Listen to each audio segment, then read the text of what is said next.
পিতৃপক্ষের শেষকাল ও মাতৃপক্ষের সূচনাকালের সময়কে মহালয়া বলা হয়।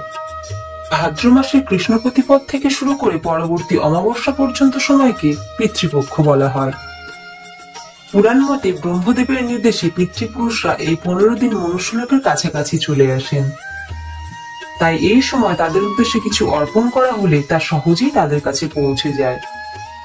এই গোটা পক্ষকাল ধরে পিতৃপুরুষের স্মরণ ও মননের মাধ্যমে তর্পণ করা হয়। মহাভারতে বলা হয়েছে যে কুরুক্ষেত্রের যুদ্ধে কর্ণের মৃত্যুর পর তার আত্মা স্বর্গে গমন করলে তাকে স্বর্ণ ও রত্ন খাদ্য হিসেবে দেওয়া হয়। এমন খাদ্য দেওয়ার কারণ জিজ্ঞাসা করলে দানবীর কর্ণকে বলা হয় যে সারা জীবন তিনি শুধুই স্বর্ণ দান করেছেন।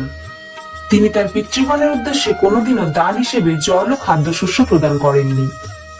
সেই কারণেই স্বর্গে তাকে খাদ্য হিসেবে স্বর্ণ প্রদান করা হয়েছে। এই কথা শুনে দানবীর কর্ণ বলেন যে তিনি যেহেতু তার পিতৃগণের সম্পর্কে অবহিত ছিলেন না, সেই কারণেই তিনি তার পিতৃগণের উদ্দেশ্যে খাদ্য ও পানীয় প্রদান করতে পারেননি।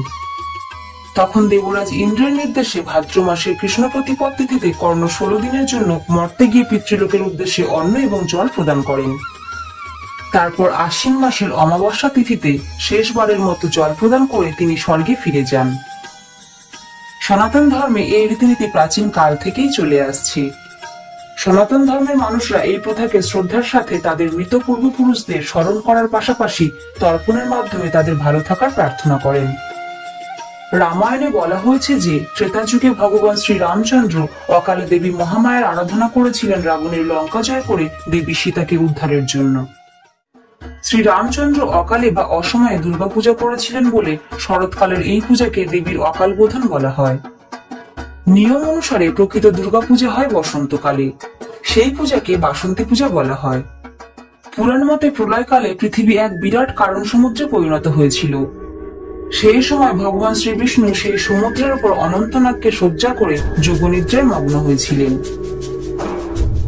সেই সময় ভগবান শ্রীবিষ্ণু কর্ণমল থেকে মধু ও কৈটব নামে 2 দৈত্য নির্গত হয়ে ভগবান শ্রীবিষ্ণুর নাভিপদ্মে স্থিত ব্রহ্মদেবকে বধ করতে উদ্যত হয়েছিলেন।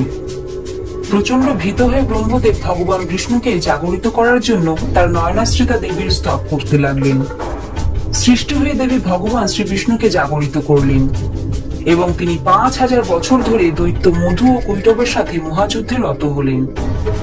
এবং দেবী মহামায়ার পরামর্শে বিষ্ণুদেবের চতুরতায় মধু ও কৈটব অপরাজিত হয়েছিলেন এবং অবশেষে তারা স্বেচ্ছায় মৃত্যুবরণ করেছিলেন। পুরাণ মতে মহালয়ার দিনে দেবতারা দেবী দুর্গাকে মহিষাসুর বধের জন্য আহ্বান করেছিলেন এবং দেবী দুর্গা এই দিনে আবির্ভূত হয়েছিলেন বলেই দেবী দুর্গার চক্ষুদান এই মহালয়ার তিথিতেই করা হয়।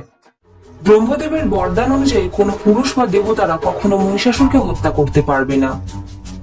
ব্রহ্মদেবের এই বরদানের ফলে অসীম ক্ষমতাশালী মহিষাসুর প্রচন্ড অত্যাচার করে দেবতাদের স্বর্গলোক থেকে বিতাড়িত করেন এবং মহিষাসুর সিদ্ধান্ত নেন যে তিনি বিশ্বব্রহ্মাণ্ডের অধীশ্বর হবেন।